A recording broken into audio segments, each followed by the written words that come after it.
Before we start underwriting this private money lending deal, I first would like to explain everything we look for to determine our decision to lend or not.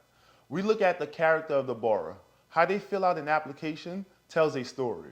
We look at the borrower experience level, the borrower financials, property ARV, that's after repair value, property as is value, the loan amount requested, and the borrower exit strategy. If all these items check out, we will make an offer to lend. If the offer is accepted, then we move forward with more due diligence, like property inspection, borrower submitting their track record, and bank statements. Now that you understand what we are looking for, let's get into the underwriting. So this borrower have a 720 credit score. Property address is 14478 West David Drive, Hammond, Louisiana, 70401. The total living square footage of the building is 1,500. How many bedrooms and bathrooms? 4 bedrooms, 2 bathrooms. Is that arena title? Is a single family property. Is not their primary residence. The subject property value, current value, is $45,000. Estimated value after rehab, $160,000. Years of experience, 0. Loan amount requested, $100,000. Describe the use of funds to purchase, rehab of the property. All right, they only have one picture. Exit strategy. This is a fix and flip, 90-day turnaround in 12 months. Purchase price, $45,000. $9K for down payment. All right, that's enough. That's 20%. Construction costs, $65,000. All right. What's the as is what they said it was? The as is value. Right there, 45. So again, purchasing at 45. Yeah. With not without a lot of equity. And the investor experience is 60. But the ARV is 160. So let's see. And they're requesting 100K. Yeah. It's a 4 bedroom, 2 bathroom property. All right, this is in Hammond, Louisiana. We never done a loan in I Hammond. think we can check out MLS though on this one, right? I know you highlighted it, but let's see if we can go.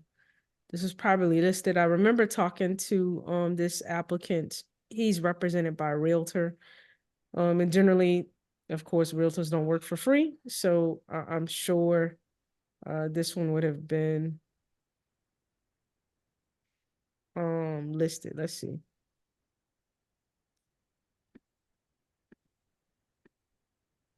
So we're just checking this out for photos. Wow.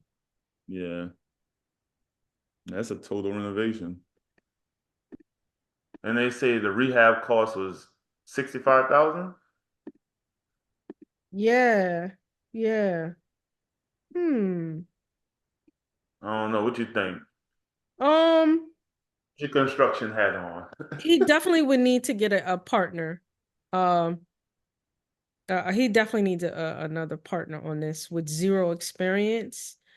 This is a when you look at a gutted property, um, possibly moving some of those walls around too to kind of make it functional. You can tell it's dated. It looks like it's gonna need every single permit and trade possible on this. The good thing is it's not a really big house. Yeah. Um, but he definitely, I would before we can even one of the conditions, so we can extend an offer, but we'll extend an offer with conditions. And look, guys, if you like what you're learning so far, we do have a school community that you can join.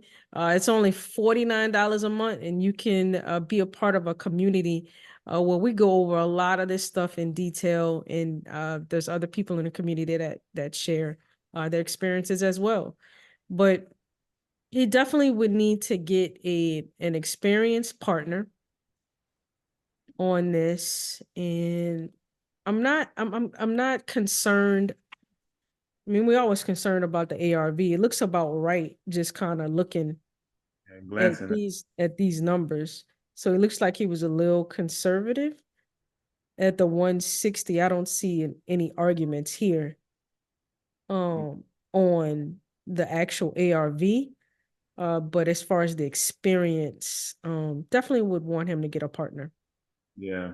And in my opinion, I think that renovation budget need to be a little higher. Oh yeah, the budget is Yeah. definitely low. Yeah. But Because we don't at this those are just that's a little red flag, but we don't offer more, right? yeah. If they think they can get it done at that cost, then that's certainly the case. Another lender of ours says that he gives them what they want and he negotiates extra later Yeah. on. How you feel about that concept? Um, it's cool, but I don't want to put a borrower in a bad position.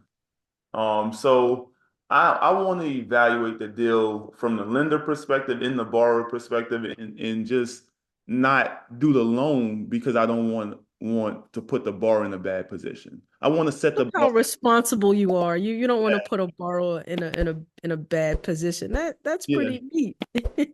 thank you. most Because most bankers don't, they don't consider that. They just always consider as long as their money is in a safer spot. yeah, Um, you think lending on a lower construction budget, is that in a safer spot for the lender? yeah, definitely, because they more equity, But at the end of the day, we need to make sure the borrower could complete the property and pay us our principal back. Now, if the borrower, let's just say, if the budget is 65,000, they have it at 65,000, and they really need 85,000, and that borrower can't come up with that $20,000, then the property is just going to be stuck without being finished. And Well, now it's like, we could come in with that. We could do a modification for the 20,000 yeah, and earn a few extra coins. yeah, we could do a modification, but then with that modification is do that extra 20,000 fit in our 65%. See, the 65,000 fit in the 65% LTV, but do the 85,000 fit? So it's just gonna bring up other concerns. So for me personally, I rather like get a clear understanding with the bar to see if they really could get it done and get a line itemized budget to see if they really could get it done at 65,000 before we extend the loan. And, to your point, I would like the borrower to have an experienced partner as well. Yeah, Because but in this case, doesn't the 20,000, just let's just kind of look at it. Like we got something right before our eyes. He's asking for 100. I think we agreed that it's 160. Do the 120. Any event we needed to come to the table. Well, we're not doing a whole 100 because he coming to the table with 9,000.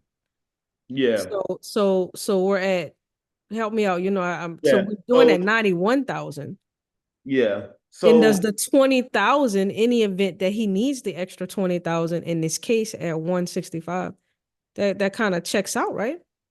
So I'm doing some math here. So on a purchase, in this situation, he purchasing at 45,000 and he coming to the table with 9,000.